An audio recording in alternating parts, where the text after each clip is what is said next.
Hi folks, everybody hear me okay?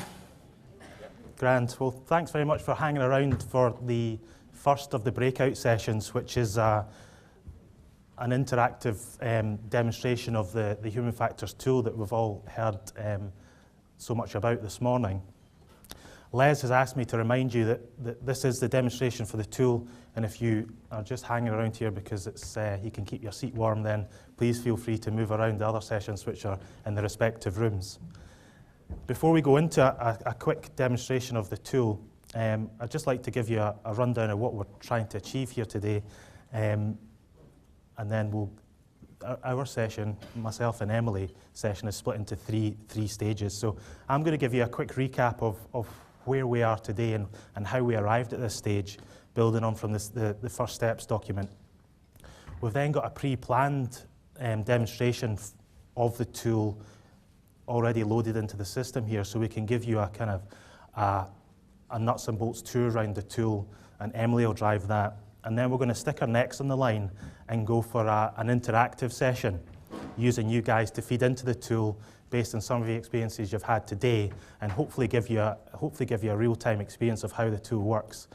I'll hold my hands up and say that could go either way, but we'll see how it goes. And as always, your interaction and participation will be welcomed at that juncture. So before I start, you'll see that there's some red and green cards on the table. That's the only real piece of housekeeping. So just bear that in mind for when we come to do the real live or the interactive session. If I could just ask you for a show of support, I've already had 3 red cards before I've even stepped on the stage. So if we could keep them to a minimum, that would be brilliant.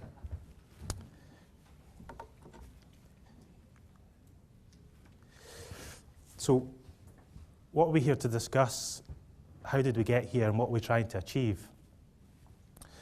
Well, we've already heard the first steps mentioned a number of times, which was a really well professionally put together document which talked about the first steps of human factors. And I guess the aim of that was to raise the profile of human factors within the industry and draw a little bit of tangibility to a subject that is probably quite difficult to get your hands around.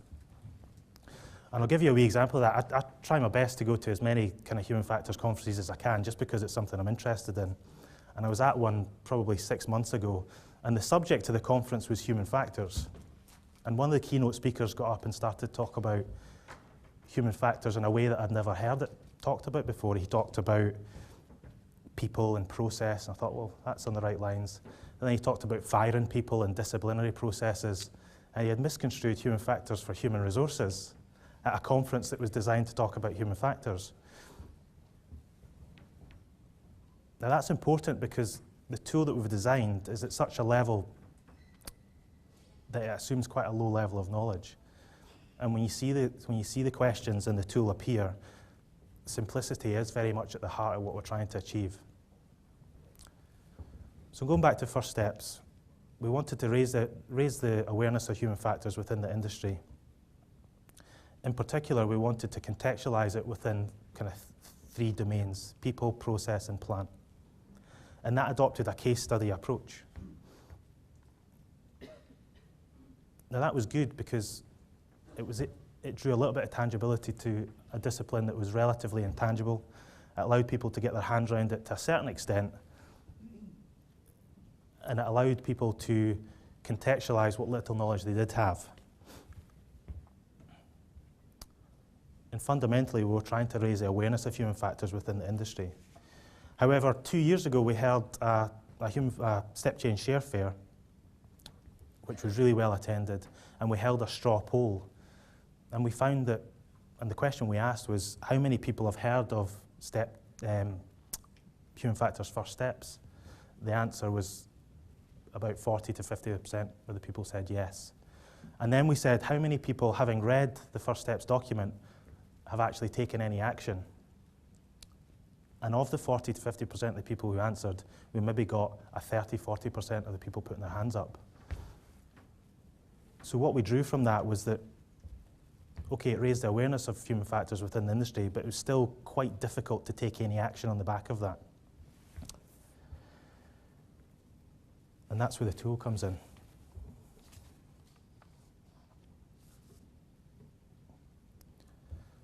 So the tool really feeding on from first steps, and we want to make crystal clear that it is a build on from first steps. You know, we are trying to improve upon first steps. And the way we're trying to do that is, bearing in mind the first question we asked is how many people have heard of first steps? 40, 50% said yes. We wanted to increase that to 80, 90, even 100%. And then we wanted to give people the real kind of tools and ability to do something about what they had learned within the human factors first steps piece. But fundamentally, we wanted to raise awareness again of what we had achieved in first steps.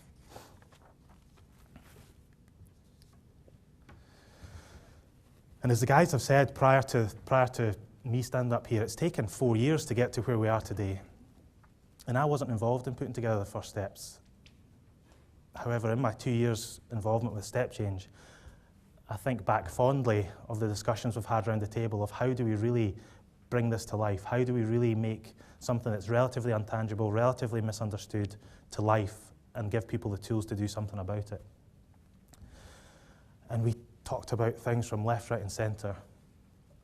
And we also looked at what was currently on the market. So we recognised that there was actually quite a lot of information relating to human factors within the marketplace.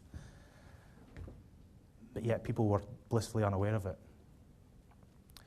We also realised that from the discussions we'd had from the first steps is that people were really keen to kind of put their own stamp on this, really get to grips with human factors, not within Challenger, not within Piper Alpha, important as they are, but within their own industry and within their own company. And how do they do something about that? And the success that the Step Change had had with various different survey and assessment tools. So we thought the best way to bring the first steps to life and build an awareness of that was to help people draw the tangibilities from the first steps and pull them into their own industry by way of assessment. So I noticed on one of the earlier slides, we had people, process, and plant, and a bridge to taking action. And that's, in my mind, effectively what we've got here today, is a bridge from awareness into taking the next steps into human factors and actually being able to apply the tool within the context or the area or the department or the company that's important to you, not only to increase your awareness, not only to increase your knowledge of the subject, but so you can have a really high-level appraisal of what's going on within your company. And in doing so, we tried to do two things. We wanted to give an urgency through the RAG scale, the red, amber, green scale, and a direction.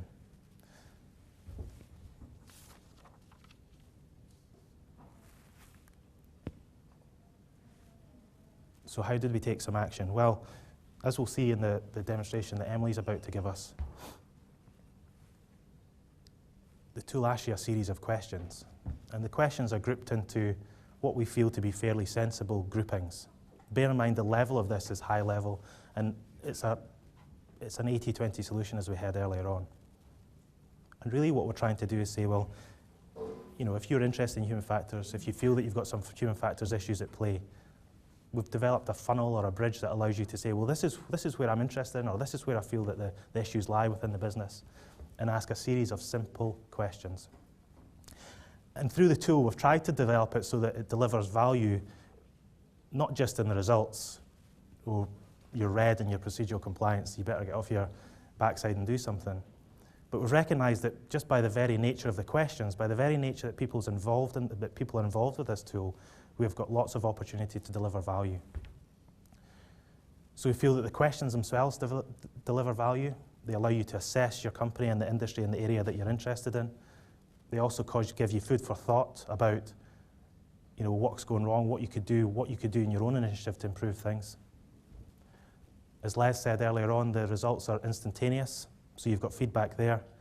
And then alongside the feedback, or alongside the results, we've got instant feedback that says, you know, your top tips for procedural compliance, top tips for fatigue management, etc., etc.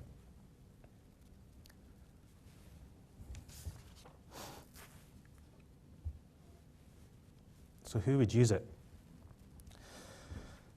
There's that old adage, it's everybody's your customer, nobody's your customer. But in this case, I think that everybody that is interested in human factors really is our customer and really could benefit from the tool.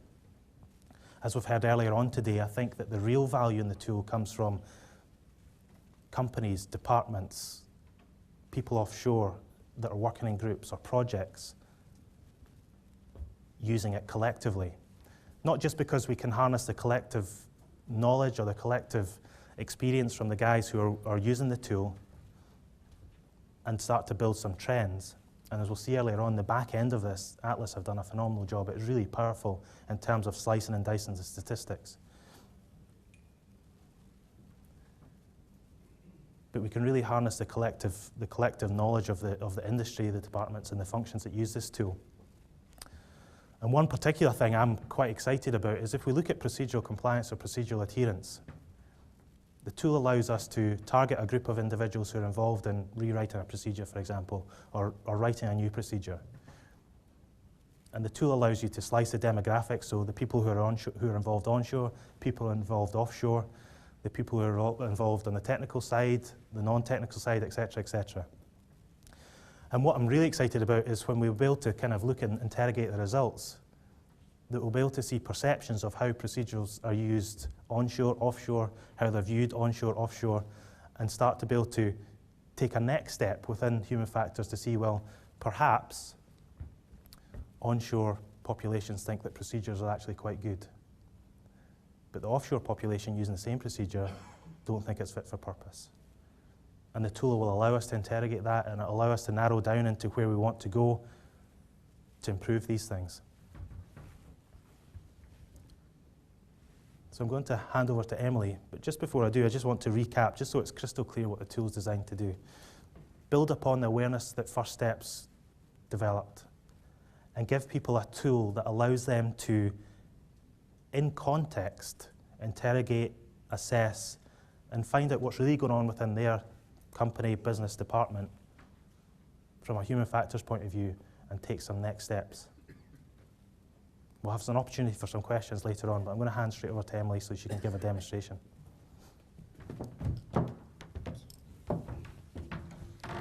So I think it's quite clear from what you've heard today that this tool is all singing, all dancing, and it is, to be honest. It's very intuitive to use, it's very open and honest in what you get. It's a health check, it's a self-assessment, so the only person responsible for the learnings that you get from it are yourselves, your organisations, the people doing it. So as part of the tool, the idea is to have a champion, a human factors specialist or champion admin person within each organisation who will look after the distribution to make sure that people are using it in the right way and so people can understand what it's for, to reiterate some of the main messages that you've heard this morning. One of the things that it does is targets groups of people. It can target a specific procedure, it can target a work site, it can target a group of people, anything you like. But one of the strongest things that I find is the use of specific subjects. And I'll talk you through a hypothetical situation which it could be used to look at a subject.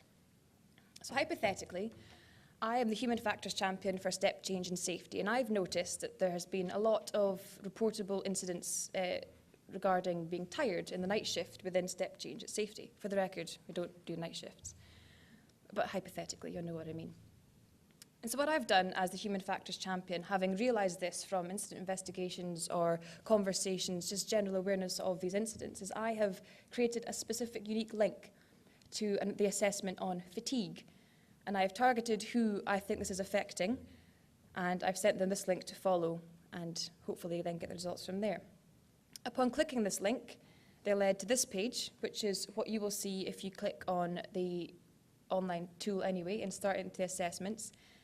And they can understand a little bit more about what fatigue is. The box on the right-hand side there is specifically related to the people aspect. And it gives them a little bit more information. Maybe people receiving this link wouldn't have known why they were getting it. And so this helps them to understand why it would be applicable to them. Upon clicking on the fatigue question set, self-assessment, you get these questions. Simple yes, no, easily to understand, easy to follow. And if something doesn't apply to you, you can say, well, not applicable to me. And if something is particularly, a bone of contention for you, there's a comments box at the very end of the question section which you can vocalise whatever concerns that you have completely anonymously. I think that's the key message for people on and offshore filling it out. They might have a fear that this can be used as ammunition data against themselves, against their work sites, their teams, whoever it is, but it's completely anonymous. Not even your admin person within your company can see what you specifically said. Not even we as Step Change can see what you specifically said. And that's quite crucial to have the open and honest learning and the transparency with each other. Once you've filled out your question sets, you get your results. And actually, in this particular example, it's not so bad. You get an indication of what you can do next. And it's things like don't drink caffeine before you go to bed, or speak to your manager if you feel like you're not getting sufficient rest periods. It also gives you some further reading if you're particularly keen to do so. But that's really aimed at the people at the admin and the back end of the tool who will be seeing this and using this as ammunition to then make a change for the better. The idea of the picture down here is not only because it's my birthday, but because the human factors champion within your organisation will have a face there so that you can see exactly who you need to approach and who you need to tackle if you have any concerns about your organisation, your team, work site. The next slide shows you the back end of the tool. Now, this will only be applicable for the champions, the admins, but there is some value in seeing what it can do and what you can gain from putting in this information. You can see the pie charts here, you can see the filter rates, you can have a look at your work site at a specific job level, onshore, relating to a subject from June last year to June this year. You can hone in so specifically, it's quite incredible the amount of detail and depth and knowledge that you can get from going through the systems. Now, with the hypothetical fatigue subject matter, I got these results. Now, obviously, green is good, red is bad, and it became quite clear that there's three main big bad red bits. They are, have you been provided with training education on the dangers of fatigue and how to recognise the fatigue in yourselves and others? People think, no, they don't. Okay. The next least performing question was, is overtime, shift swapping and shift change agreed and monitored to help prevent fatigue? It's almost a 50-50 divide, but still a lot of people say no. And finally, are there sufficient rest periods allocated between shifts? So three things really with a common theme. And the theme there is kind of understanding fatigue and having more information on it and how it can affect you and how to recognise it. So very, very quickly, from targeting this group of people and from making them do this question set, you're able to see exactly what's maybe could be improved upon, what's gone wrong, and what you could be better in to prevent these things happening in the future. So it's very instant and very clear what you can do from it. Now, hypothetically, this is where we get interactive. On your tables, you'll see some red and green cards. On the back of those cards, there'll be orange as well. So the red means no, the green means yes, and the orange means not applicable. And if you, get this working, if you can't find any on your tables, there's others scattered around everywhere. We can load this up.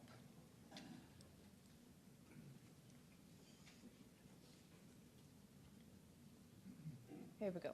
So I've created a subject, and this subject is called the Human Factors at the AECC on the 24th of June. And in here, we'll just type in breakout 1, as if by magic, no hands. And then we get to our question. So, did you find the AECC easy to get to this morning?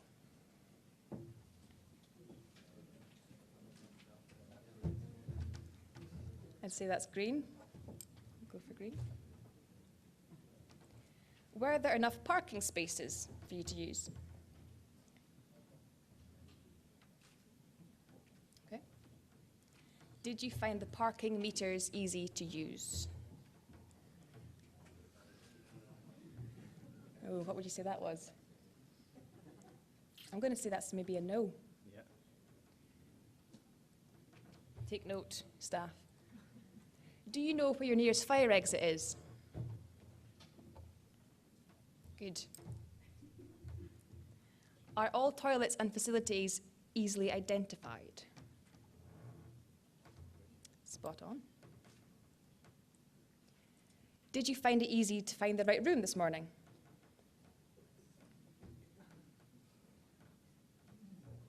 Okay. There's a couple of human factors experts down here. We obviously had the morning from hell. Have you been able to clearly hear all the speakers so far? A very positive bunch. Are you comfortable with the temperature in the room? say no. Yeah. Do you like the colour scheme in the room?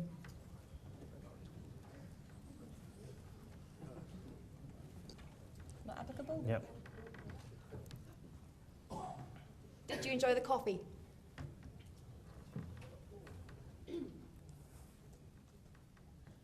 Yep.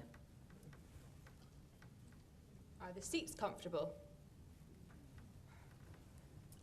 No. No. And finally, would you rather be in Brazil right now?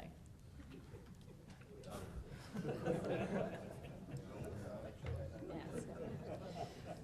So that's as easy as it is to go through the question sets. At the bottom of that, you can provide any comments. For example, if you're an English fan, you might not want to be. This is just an example, as I said. Thank you for taking your time, and some email addresses of which you want to find out more information. But that's really showing what the tool can do and how it can be used and how it can be adapted to get the information that you would necessarily want. And I'll pass over to Neil to tie it all nicely together. Cool, thanks very much. So it was we wanted to break the session up a little bit by having a little bit of interactivity and getting your hands on some cards and things. And I think that, we wanted to demonstrate the simplicity of the system. We wanted to demonstrate the accessibility of the system and the usability of the system. One of the things I was really kind of quite conscious about was we had a fantastic opportunity to be real hypocrites here and design a human factors tool that was really difficult to find, difficult to access, and difficult to interpret. So hopefully that demonstration has given you the warm and fuzzy feeling that it is very accessible, it is very intuitive, and it is easy to use, blended with the fact that there's a lot of information at the back end that we can actually do some really powerful stuff. I also wanted just to touch upon the simplicity of the questions, in particular the fatigue example that Emily used. So in my previous life, there was we had loads and loads of problems associated with fatigue, especially in terms of maintaining equipment. And I was sharing this tool, or discussing this tool with one of my ex-colleagues. And I was, if I'm being completely honest, I was the guy was a wing commander in the Air Force, and he's somebody I'd looked up to, and I was a little bit hesitant about telling him just how simple the tool was. And after I'd finished explaining things to him, there was a long pause, and he said, "Neil, I think that's absolutely brilliant." He says, "You have no idea how long it took us to identify that a lot of our major incidents and accidents happened because we didn't manage fatigue, we didn't have appropriate rest time, and the guys simply didn't know that, some of the guys didn't know that being fatigued affected your performance." And I was obviously delighted about that. And although we've just ran through two very simple examples, one pre-planned and one otherwise, and even the one that was impromptu with a really positive crowd, we'll see how the third session goes after they've been in here for another couple of hours. But even from that, we've given you an idea of where the area to focus is. We've always been really conscious of the fact that, okay, if you get 100%, that doesn't mean you can sit back and enjoy the view. There's always an opportunity for continual improvement. And on a relatively positive scoreboard like this, we know that from a human factors point of view, the comfort of the people that we're working with, the comfort of the environment in which they're working in, is incredibly important to support individuals perform consistently and at a high level through their working lives. So thank you very much for your time. I hope we've demonstrated the tool at a variety of different levels. I hope we've explained why we've arrived at such a simple tool, and I hope that we've demonstrated that we can really make a difference by using and embracing this tool. I was speaking to Martin just after he'd spoken. He said, this is a great tool, great front end, great back end. But as with all of this stuff, you need to embrace it and you need to go away and use it. And at step change, certainly the plan for the way forward is to take every opportunity to put this under your noses again, because it is a tool that can be used not just for assessment, but once you've used it as an assessment and done the work and put it into your plan and improved upon things, you can come back to it and reassess your results and see where you're going and see where your priorities lie next. So thank you very much for your time. I'm happy to take any questions.